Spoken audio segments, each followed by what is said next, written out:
अनमोल रिश्ता।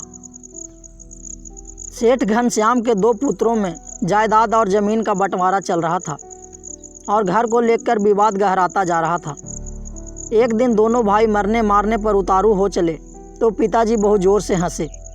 पिताजी को हंसता देखकर दोनों भाई लड़ाई को भूल गए और पिताजी से हंसी का कारण पूछा। पिताजी ने कहा, इस छोटे से ज़मीन के टुकड़े के लिए इतना लड़ रहे हो, छोड़ो इसे, आओ मेरे साथ, एक अनमोल खजाना दिखाता हूँ मैं तुम्हें। पिता घनश्याम जी और दोनों पुत्र पवन और मदन उनके साथ रवाना हुए। पिताजी ने कहा, देखो, यदि तुम आपस में लड़े तो फिर मैं तुम्हें उस खजाने तक नहीं लेकर जाऊंगा और बीच रास्ते से ही लौट कर आ जाऊंगा। अब दोनों पुत्रों ने खजाने के चक्कर में एक समझौता किया कि चाहे कुछ भी हो जाए पर हम लड़ेंगे नहीं, प्रेम से यात्रा पर चलेंगे। गांव जाने के लिए एक बस मिली पर सीट 2 लोगों को मिली और वो 3 थे। अब पिताजी के साथ थोड़ी देर पवन बैठे तो थोड़ी देर मदन। ऐसे चलते चलते लगभग 10 घंटे का सफ़र तय किया। तब गांव आया। घनश्याम जी दोनों पुत्रों को लेकर एक बहुत बड़ी हवेली पर गए। हवेली चारों तरफ से सुनसान थी। घनश्याम जी ने देखा कि हवेली में जगह जगह कबूतरों ने अपना घोंसला बना रखा है, तो घनश्याम जी वहीं बैठकर रोने लगे। पुत्रों ने पूछा, क्या हुआ पिताजी, आप क्यों रो रहे हैं? रोते हुए उस वृद्ध पिता ने कहा, ज़रा ध्यान से देखो इस घर को, ज़रा याद करो वो बचपन जो तुमने यहाँ बिताया था। तुम्हें याद है बच्चों, इस हवेली के लिए मैंने अपने बड़े भाई से बहुत लड़ाई की थी।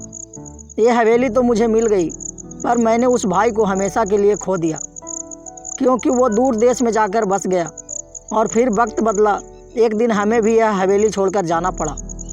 अच्छा, तुम ये बताओ बेटा कि जिस सीट पर तुम बैठ कर आए थे, क्या वो बस की सीट हमें मिल गई?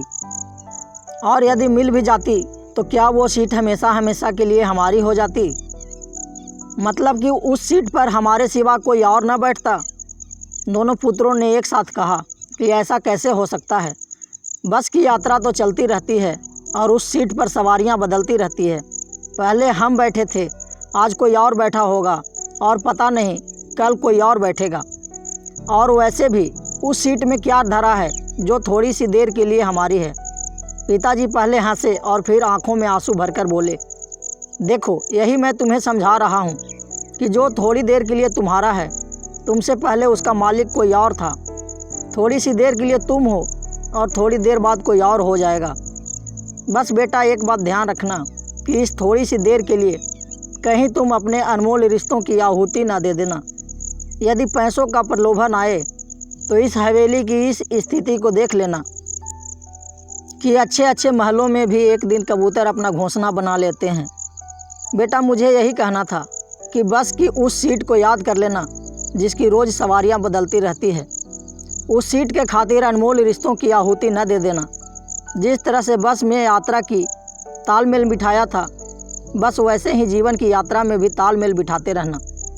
दोनों पुत्र पिताजी का अभिप्राय समझ गए और पिता के चरणों में गिर कर रोने लगे। कहानी से हमें शिक्षा मिलती है कि जो कुछ भी ऐश्वर्य, धन, संपदा हमारे पास है, वो सब कुछ बस थोड़ी देर के लिए ही हमारी है। थोड़ी देर में यात्री भी बदल जाते हैं और मालिक भी। रिश्ते बड़े अनमोल होते हैं।